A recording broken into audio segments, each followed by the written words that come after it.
शुरुआत करेंगे अच्छी और सच्ची खबरों की बात। सबसे पहले महाकुंभ की, जिसके शुरू होने में सिर्फ 3 दिन का वक्त बाकी है। ऐसे में बड़ी संख्या में साधु संतों और कल्पवासियों के प्रयागराज पहुंचने का सिलसिला तेज हो गया है। दुनिया के इस सबसे बड़े आध्यात्मिक मेले में सिर्फ देश के कोने कोने से ही नहीं बल्कि विदेशों से भी लोग पहुंच रहे हैं, जो साधु सन्यासियों की तरह ही रहन सहन और साधना कर रहे हैं।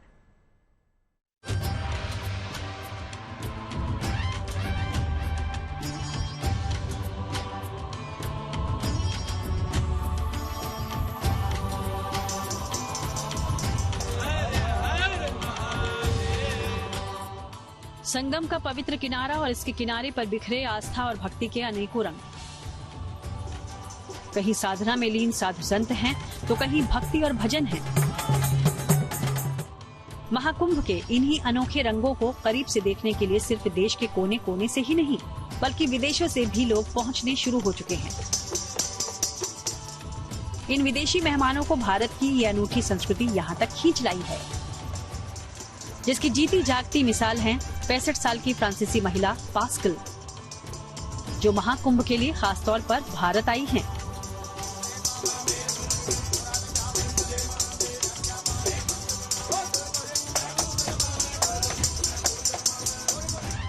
पास्कल बताती हैं कि वो 1984 में पहली दफा भारत आई थी। तब से उनका जुड़ाव हिंदू धर्म से हुआ और उनकी भगवान शिव में बहुत गहरी आस्था है।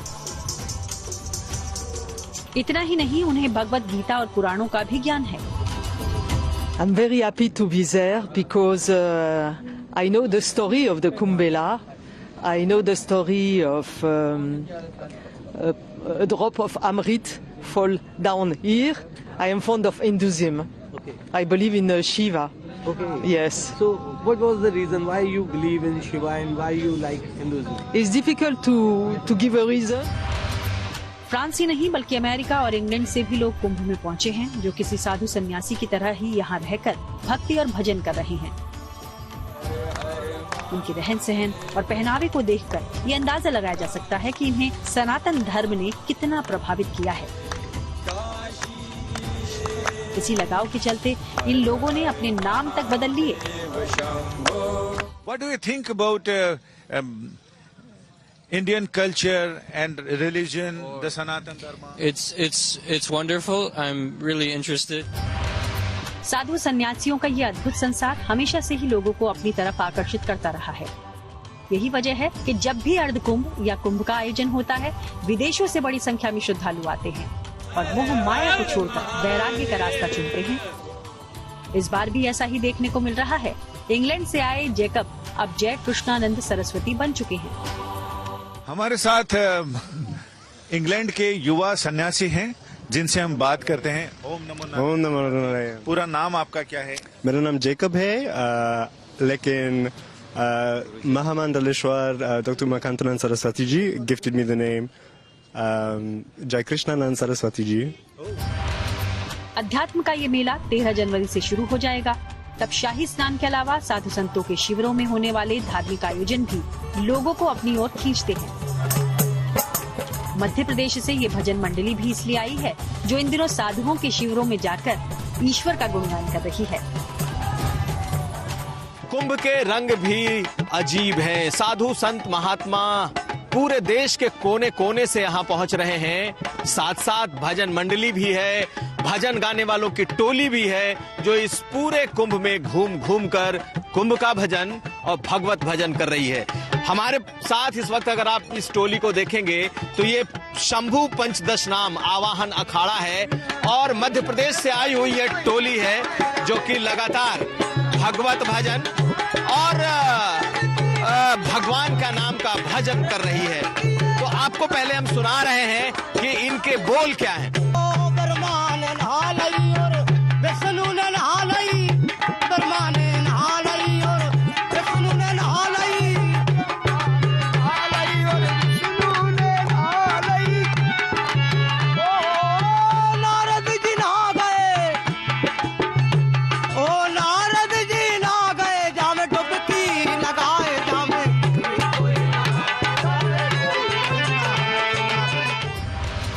महाकुंभ में मेहमानों के आने का सिलसिला शुरू होते ही प्रदेश के मुख्यमंत्री योगी आदित्यनाथ भी आज प्रयागराज पहुंचे और उन्होंने पूरे मेला क्षेत्र में घूमकर तैयारियों का जायजा लिया। प्रयागराज से संजय शर्मा और कुमार अभिषेक के साथ bureau report, good news today.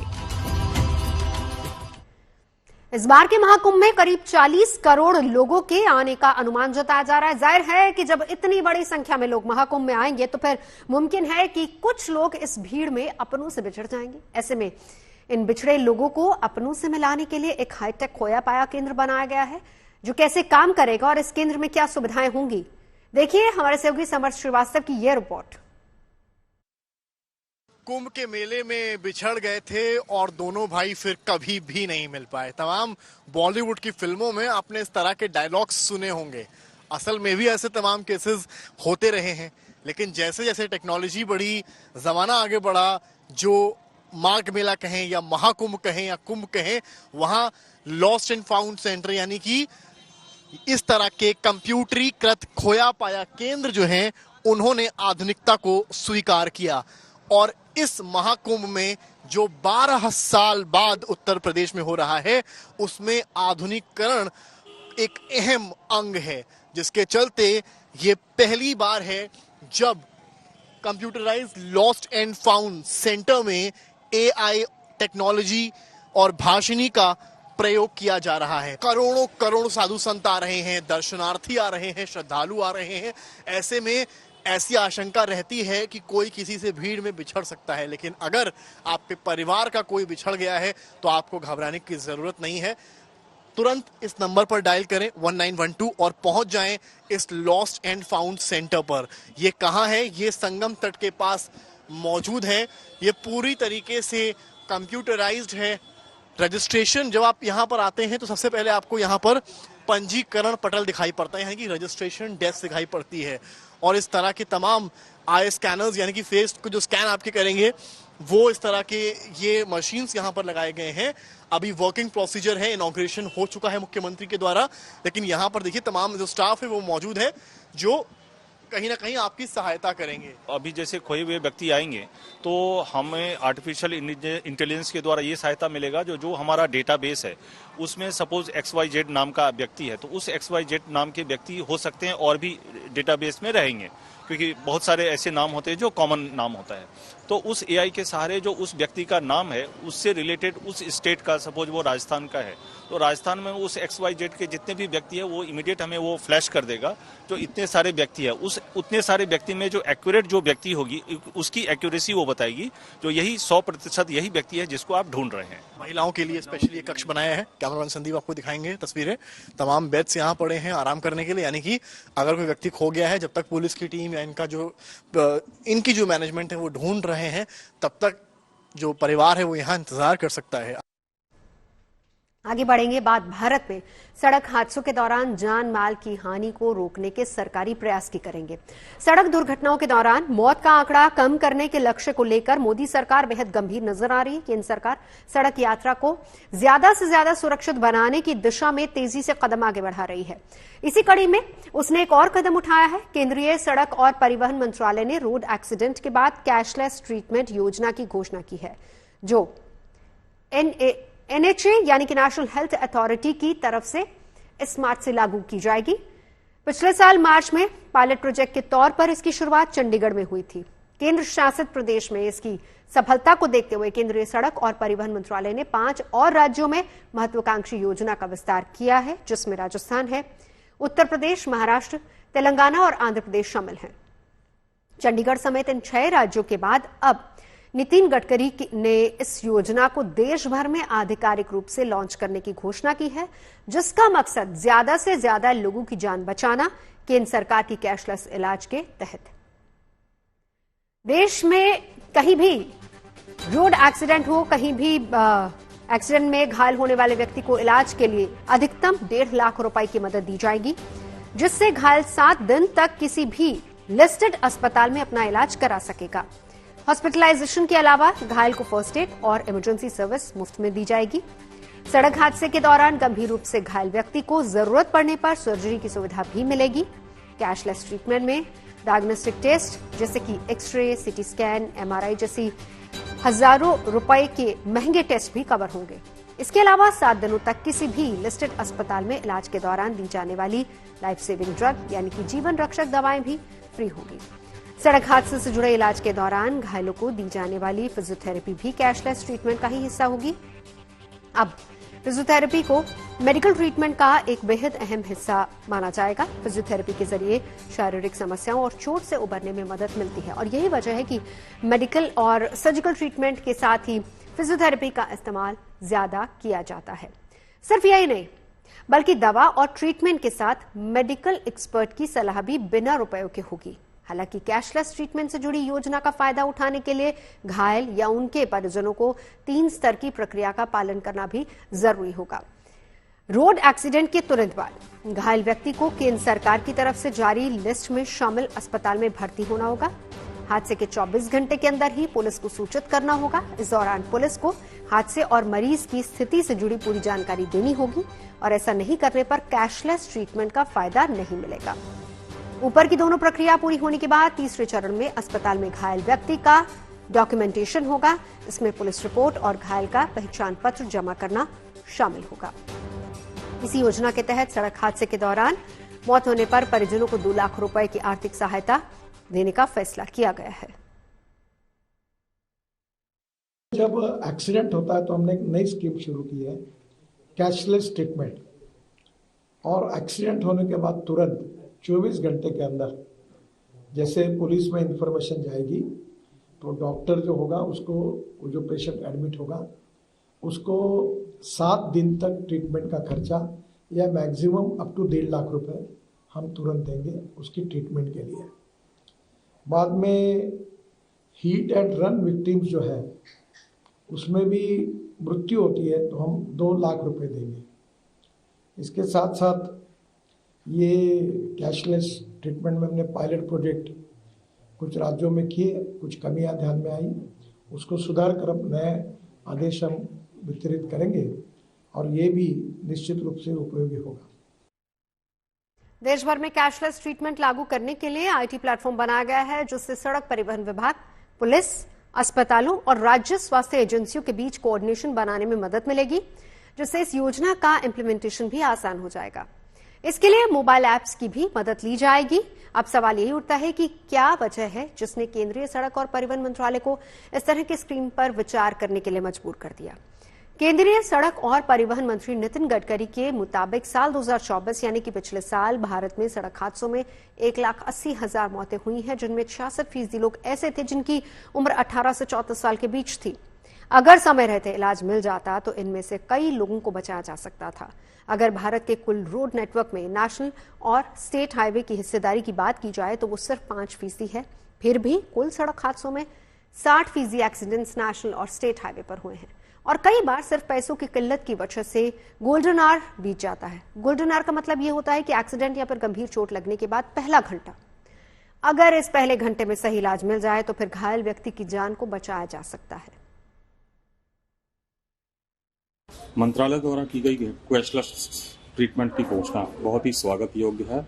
इससे लाखों लोग जो सड़क हादसों में घायल होते हैं उनको एक बहुत फौरी तौर पर उनको एक राहत मिलेगी और राहत मिलने के साथ में कैशलेस ट्रीटमेंट भी उनको मिलेगा। साथ ही में जो कि दुर्घटना में मृत व्यक्ति होते हैं उनको भी उनके परिवार को भी एक सर्टेन अमाउंट उनको मिलेगा, जिससे कि वो आगे अपने पारिवारिक जो नॉर्मल जानकारियां होती हैं या फिर दायित्व होते हैं उनको निभा सकते हैं। इसके साथ ही साथ बहुत सारी चीजों पर हमें ध्यान रखना पड़ेगा कि किस तरह से इसकी योजना को क्रियान्वयन किया जाना चाहिए। और चलिए अब आपको लिए चलते हैं 7 समंदर पार अमेरिका, जहां पर कैलिफोर्निया के जंगलों में लगी आग ने विकराल रूप ले रखा है। अभी तक की जानकारी के मुताबिक इस आग की चपेट में आने से 1000 से अधिक घर जल चुके हैं और 1 लाख लोगों को तुरंत घर छोड़कर सुरक्षित जगहों पर जाने के लिए कहा जा रहा है। इतना ही नहीं, दक्षिण कैलिफोर्निया के जंगलों के बाद ये हॉलीवुड हिल्स तक आग पहुंच चुकी है। खबर यह भी है कि इस विकराल आग में कुछ हॉलीवुड कलाकारों के घर जलकर राख हो गए हैं, जबकि कई हॉलीवुड स्टार्स को घर छोड़कर जाना पड़ा है। आग पर काबू पाने के लिए जमीन से लेकर आसमान तक कोशिशें लगातार की जा रही हैं।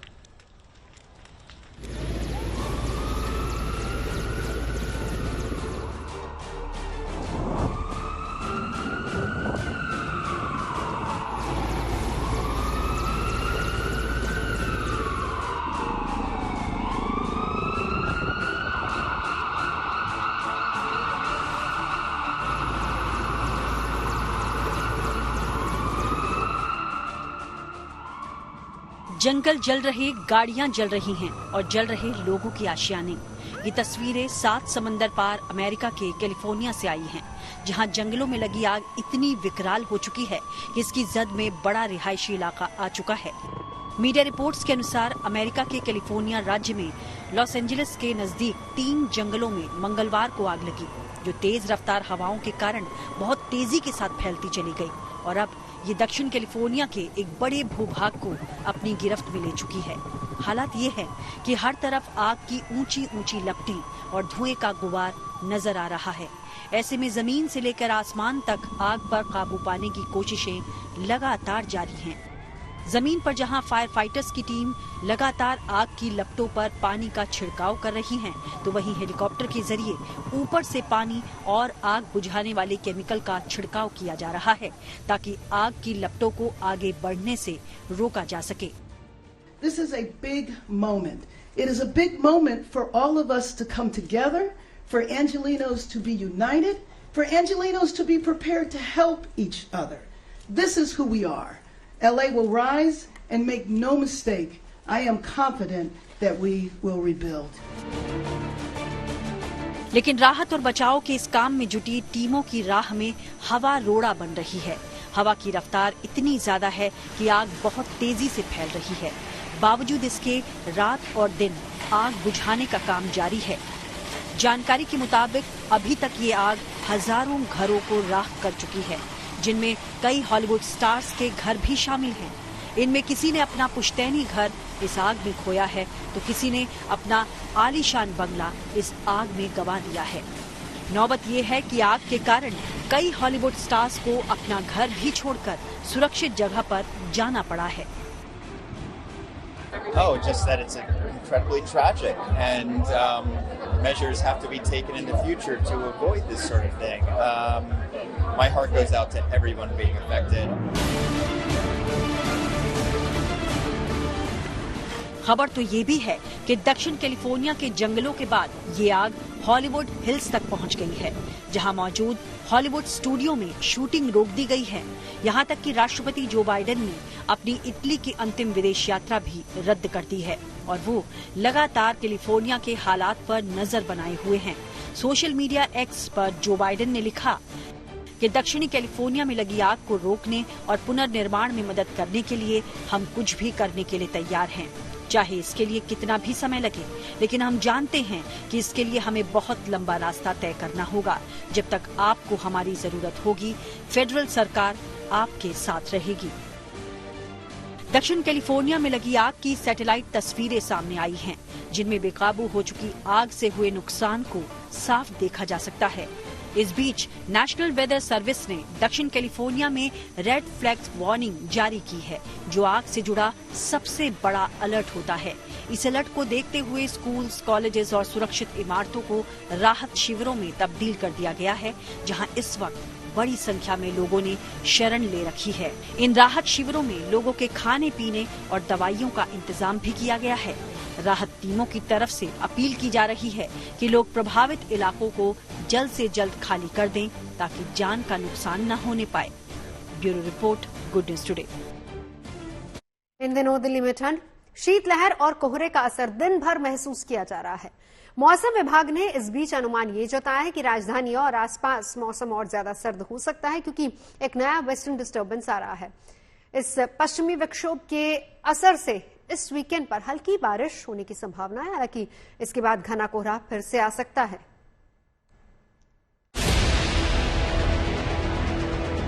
दिल्ली के सिग्नेचर ब्रिज इलाके की इस तस्वीर को देखकर आपको शिमला की वादियों का एहसास हो सकता है।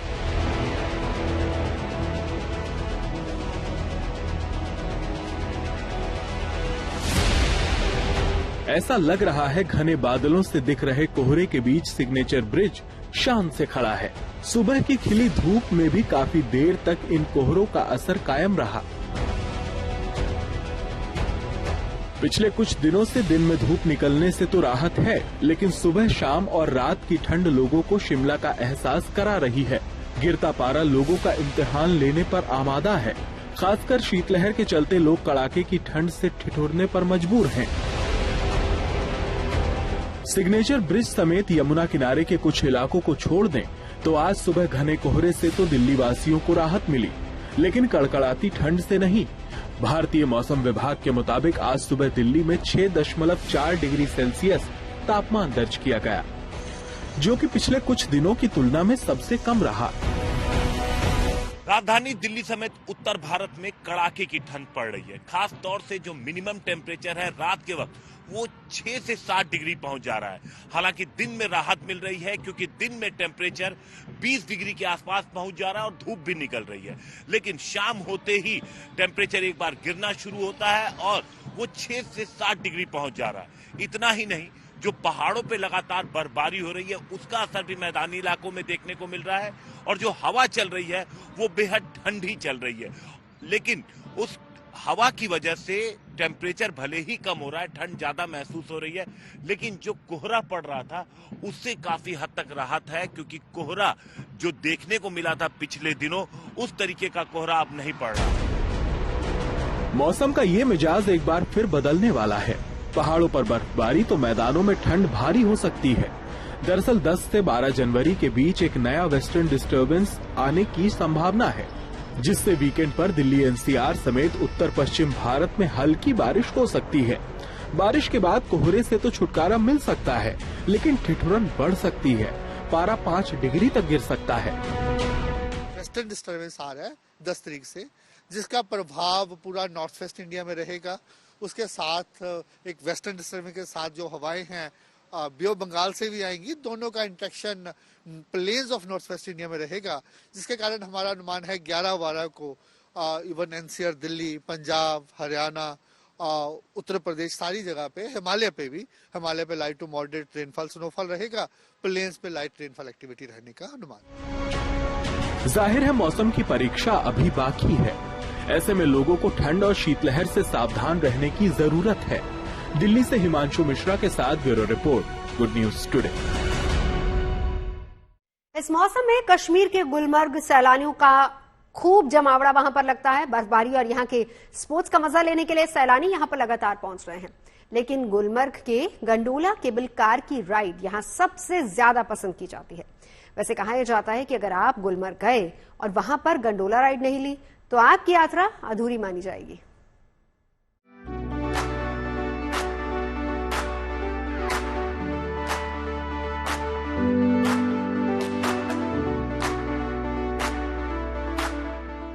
कहते हैं धरती पर अगर जन्नत है तो वो कश्मीर में है। कश्मीर में हर तरफ बर्फ का डेरा है जो यहाँ की खूबसूरती में 4 चांद लगा रहा है। हर तरफ बर्फ की चादर है और प्रकृति ने श्वेत श्रृंगार किया है। लेकिन गुलमर्ग के तो क्या कहने, यहाँ पर सैलानियों का भरपूर जमावड़ा है। गुलमर्ग में स्नो एक्टिविटी के काफी साजो सामान मौजूद हैं, लेकिन सैलानियों के आकर्षण का केंद्र गंडोला केबल कार है, जिसकी सैर हर कोई करना चाहता है क्योंकि गंडोला राइड के दौरान ऐसे व्यू देखने को मिलते हैं जिनकी जितनी भी तारीफ की जाए वो कम ही है। गंडोला गुलमर्ग की एक शान है, पहचान है और कई लोग तो गुलमर्ग सिर्फ आते हैं कि गंडोला राइड कर सके, इसलिए क्योंकि ये लिटरली आपको जिसको कहेंगे on top of the world ले जाता है, पहाड़ों के ऊपर। और 14,000 से ज्यादा फीट जो हाइट है। 2 फेजेस हैं गंडोला के, पहला कांगडोरी और उससे जबरदस्त और जो सच में जिसको आप कहेंगे थ्रिलिंग फेज वो है अफरवट वाला।